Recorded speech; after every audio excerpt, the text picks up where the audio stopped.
Hey everyone, Team Standing for Truth, updating you on carbon-14 evidence for young Earth creation. Buckle up, evolutionists, you're about to get wrecked.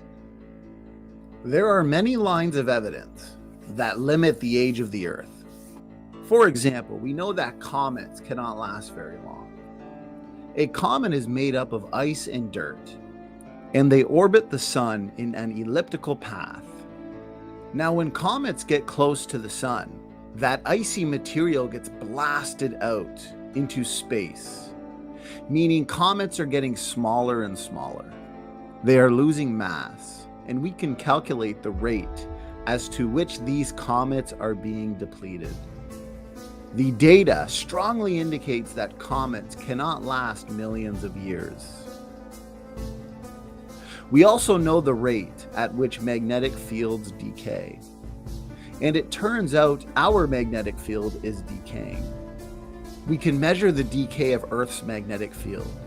If you were to run Earth's magnetic field back even 60,000 years, it would have been stronger than a neutron star, which is more than enough to rip the atoms of your body apart. One of the single strongest arguments for young Earth is the decay of the Earth's magnetic field. As you see here, the Earth has a magnetic field, which is critically important to our lives. And we have been able to measure the decay, the weakening, the shrinking of the Earth's magnetic field for 200 years. Based on solid scientific data, we know that the Earth's magnetic field shrinks, weakens, decays by 50% every 1,400 years. And that means that if we go forward in time, only a mere 2,000 years, no life would exist on Earth. Simply because when the Earth's magnetic field goes to zero, the deadly radiation coming from the sun would irradiate all life on Earth. God created the magnetic field to protect us from this deadly radiation, among other things. But if we go back in time, we have a similar problem. If we go back in time only a mere 10,000 years, the Earth's magnetic field would be 200 times stronger than today. It would kill all life on Earth. So we are living in a very narrow band of time. God never intended the Earth to last for a long time once it became imperfect. And so the Earth cannot even be 10,000 years old, but that is perfectly consistent with the creation 6,000 years ago. And so the decay of the Earth's magnetic field is one of the single strongest arguments for young Earth, over 300 scientific arguments. It limits the age of the Earth to less than 10,000 years old, totally consistent with what the Bible teaches us. That evolutionists cannot be telling us the truth when they say it is millions and millions years old. It is simply impossible.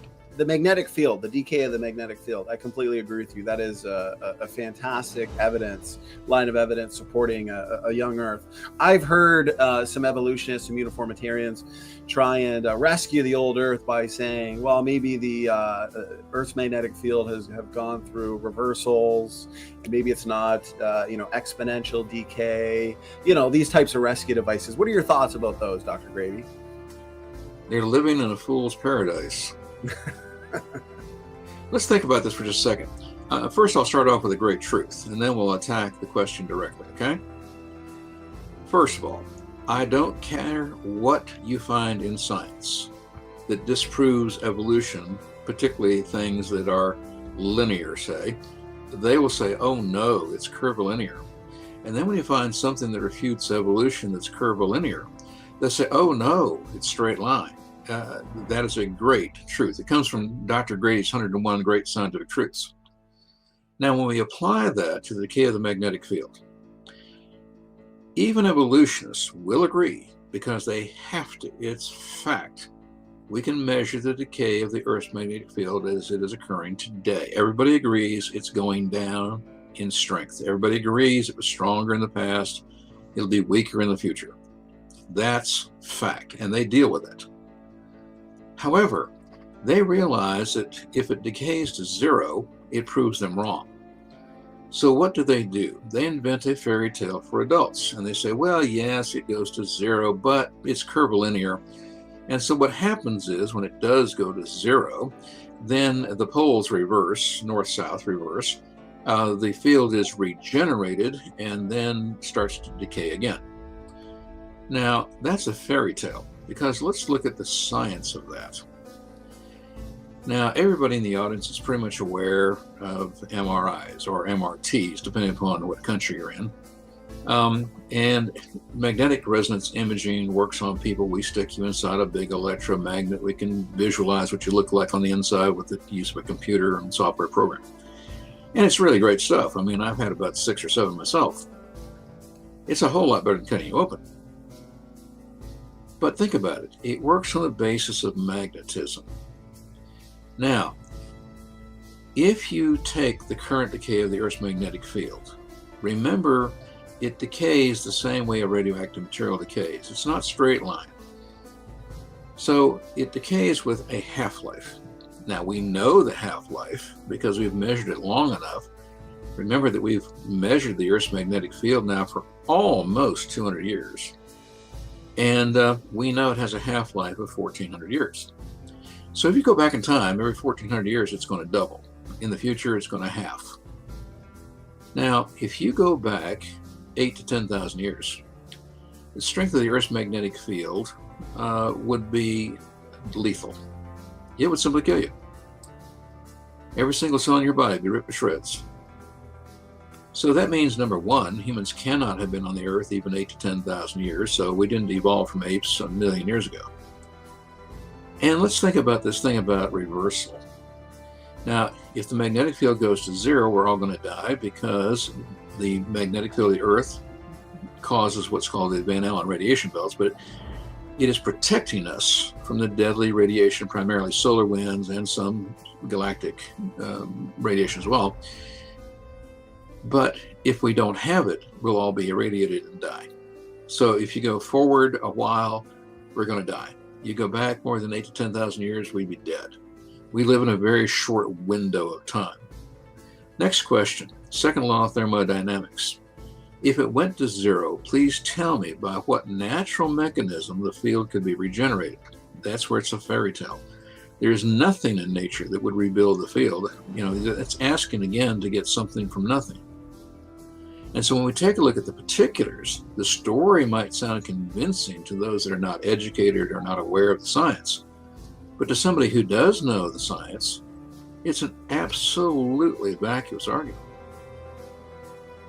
Well, that's a great detailed answer, Dr. Grady, and I love the way you explained it there. And from my understanding, and as you pointed out there, is if we were to run Earth's magnetic field back even just 60,000 years ago, it would have then been stronger than a neutron star, which is more than enough to literally rip the atoms of our body apart.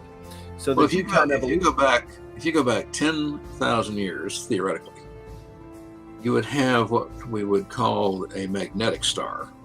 But of course, life doesn't exist on stars. You don't have to go back 60,000, 10,000, you're dead. And so, again, these ages they talk about cannot possibly happen. And let's take it a little further then. Okay, so if you go back even 8 to 10,000 years, we'll all be dead. And again, if you go forward, say another 14 to 2,800 years, we're all going to be dead. But let's just buy for a second that somehow or another we could survive. And that some mythological way in which we can regenerate the field. Think about the consequences of that. Because what that would mean is that life would have to evolve, all of that life that they talk about evolving in only the last few thousand years, and it would be dead 10,000 years from now. So that means every time the Earth's magnetic field cycled, then we'd have to start all over again. And even they don't believe that. The magnetic field shields the Earth from cosmic radiations. We know from real-time measurements that I referred to yesterday that the Earth's magnetic field was stronger in the past. A stronger magnetic field meant less carbon-14 production as a result of shielding the Earth from cosmic rays. So if you don't take into effect the Earth's magnetic field being stronger in the past, twice as strong 1,400 years ago, means the radiocarbon production rate was smaller in the past. And so if you don't take that into effect, you're assuming the carbon-14 rate has always been the same. You've already got a problem if you're not taking into account the effect of the strengthening of the Earth's magnetic field. I could go on and on, but this video will focus on a really good friend of young Earth creationists. Critics of young Earth creation assert that carbon dating destroys a young Earth. This is rather humorous, considering it is indeed carbon dating that overwhelmingly points us to a young Earth. Radiocarbon is produced in the atmosphere through cosmic ray bombardment, which turns nitrogen atoms into carbon-14 atoms. This circulates into the carbon dioxide that we breathe. It is also taken in by plants during photosynthesis. Carbon-14 gets into our bodies because it gets into animals, it gets into plants, vegetables, and we eat these things.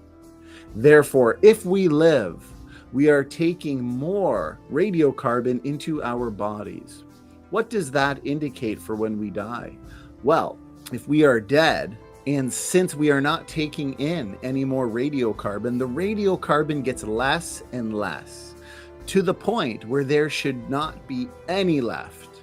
After roughly 90,000 or 100,000 years, there should be absolutely no carbon left. And therefore, if we look to dinosaur bones, or fossilized wood, or diamonds, or any sample assumed to be millions to billions of years old, there should be no radiocarbon detected. Fortunately, there is a way to put carbon-14 dating to the validation test, where we can see how accurately it can date items of known ages. This is exactly what the British Science and Engineering Research Council did when they conducted an international blind study on carbon-14 dating by sending out artifacts of known ages to 38 of the world's leading carbon-14 testing laboratories. The results? Only 7 of the 38 laboratories produced dates that were even close to the known dates of the artifacts. That's only 18% of the laboratories in this international study. The rest, 82% of the laboratories, produced dates that were across the board, being off by even thousands of years. I took 10 samples with a wide geological range of ages, and so here we can see the samples that were chosen, the different coal seams, the states, the supposed geological ages. So they range from around 34 to nearly 320 million years from coals, different coals around the US.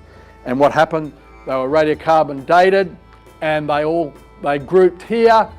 The mean age was about 48,500 years, but they all grouped in this 47 to 50,000 years in the amount of radiocarbon. And that was interesting because you think about it. These coal seams that were supposed to be between 34 and 320 million years conventional age all gave a similar radiocarbon age, which would imply that all the trees lived at the same time and died at the same time. Well, from a biblical perspective, they were all pre-flood trees that died during the flood. In 2003, a group of researchers performed an unusual test on 10 coal samples obtained from Pennsylvania State University. The researchers wanted to see if carbon-14 could be detected in the coal samples. This test might be considered unusual because carbon-14 decays relatively fast and should not be detectable after a maximum of 90,000 years. Yet the coal samples tested came from strata allegedly ranging in the age from 37 million to 318 million years. The laboratory tests were clear. All of the 10 coal samples contained carbon-14 and similar amounts. This seriously undermines the evolutionary dates for the rock strata containing the coal, because the presence of carbon-14 affirms that the coal samples cannot be millions of years old. The results fit nicely with the coal forming from vegetation that was buried in Noah's flood. Dr. Andrew Snelling collected samples of fossilized wood found in different layers of the geologic record and found detectable levels of radiocarbon in each sample. It turns out we find detectable levels of carbon in coal, oil, fossilized wood, and even diamonds. You can find examples of this in the secular literature. This data strongly contradicts the old Earth model. You rarely find the secularists talking about this. In the RATE project, well, actually it was done earlier. It was done by an Adventist medical doctor, Paul Guyon. He'd looked in the literature from radiocarbon, the journal Radiocarbon, and there's another journal which radiocarbon results are, and a lot of these labs published the results of these experiments where they took coal and oil and limestone and fossils and put them in their instruments to see if there was contamination, and they actually published the results of the radiocarbon, detectable radiocarbon, and we can see that for samples up to supposedly 540 million years old, which is the main fossil record of the flood, we always got measurable radiocarbon, and it was quite significant detectable radiocarbon. So our own research has also confirmed this. For example, research that I started in the 90s, fossilised wood samples from various locations, supposed geological ages up to 250 million years, were all found to have measurable radiocarbon, and therefore radiocarbon ages of only thousands of years, not millions. Dr. John Baumgartner of the RATE team tested diamonds. Diamonds are perfect to test because they come from deep within the earth. We know that diamonds are made deep down inside the earth, which indicates that these diamonds have not had any contact with the atmosphere. Logically, they should not have any radiocarbon present. These diamonds were tested, and every single one of these diamonds yielded radiocarbon. Dr. Andrew Snelling has pointed out that this data was presented at a conference, American Geophysical Union. This is one of the largest bodies in terms of geologists getting together. A secularist got his own diamonds, tested them himself, and ended up getting the same results as the RATE team. This is repeatable data. This data flies in the face of the secular-based assumptions. Every single rescue device put forth by the critics and skeptics have failed miserably. For one, machine error does not work. Even if you have no sample in the machine, there will be no radiocarbon. And so when you put the diamond or the sample in the machine, you get detectable levels of radiocarbon. Therefore, this is not machine error. There can be no contamination. The secularists have no answers. We find samples all throughout the so-called fossil record that have detectable levels of radiocarbon.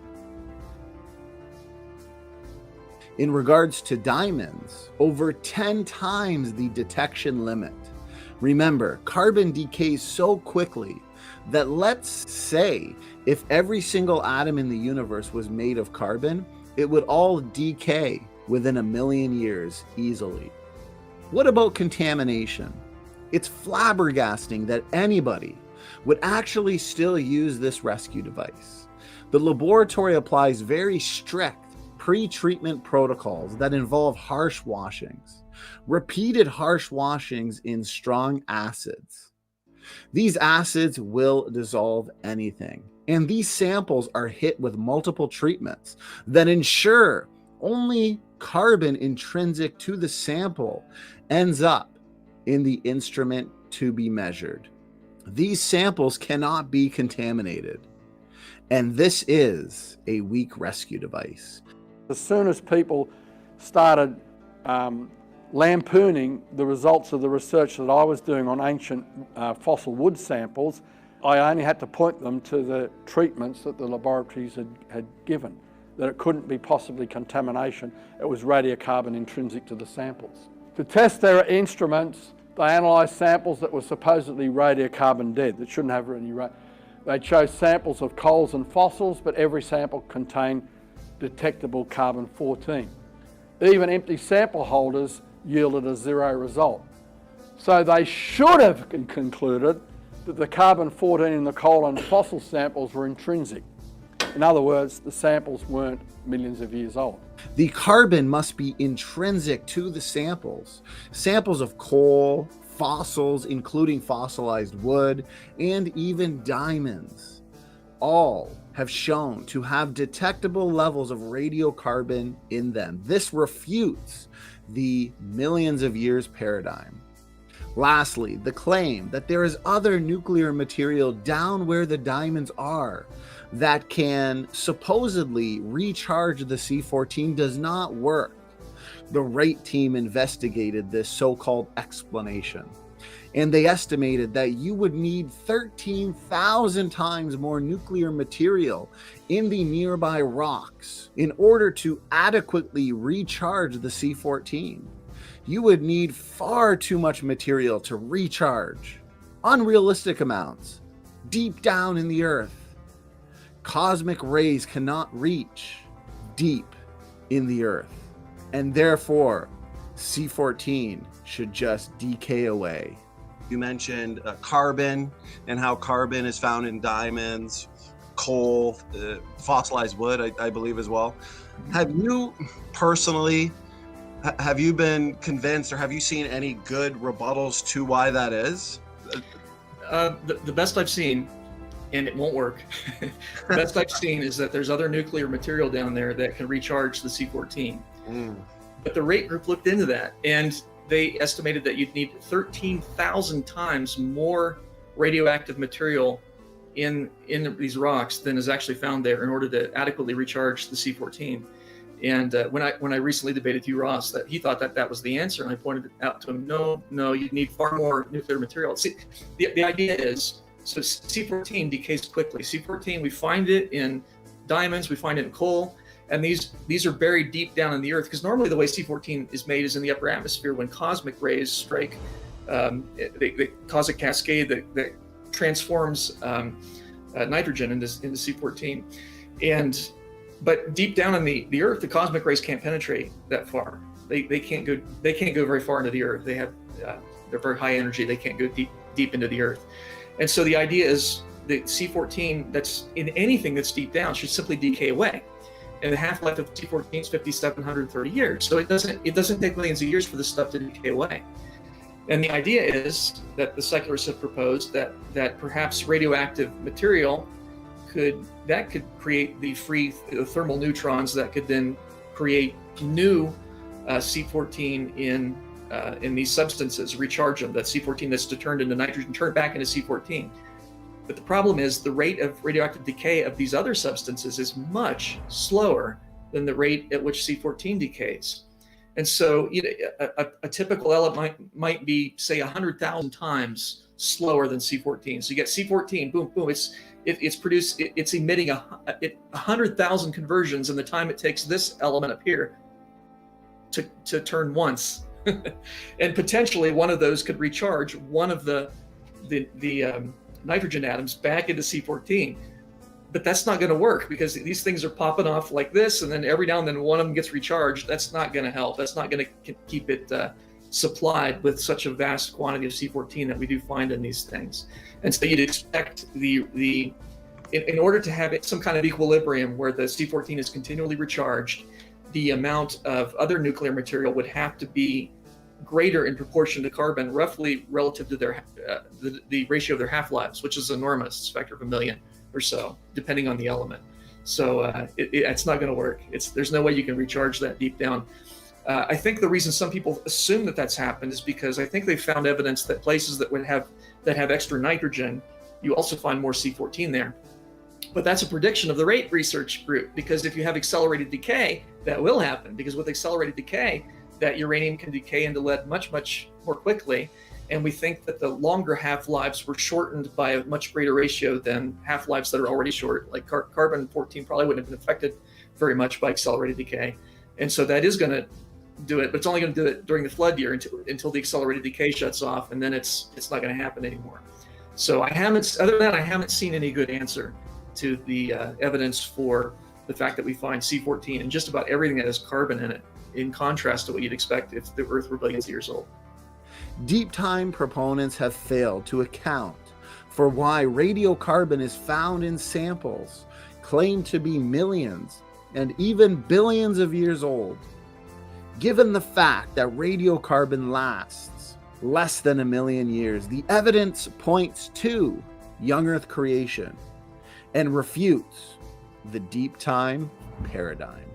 All the strange words make sense.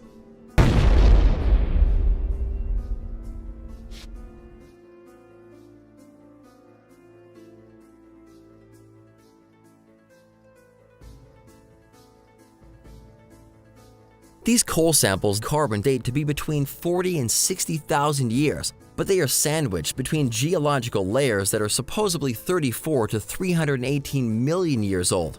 So, which age are we supposed to believe? I hope you enjoyed this video. Please make sure to hit that like button. It really does help. This is Matt Man. Until next time.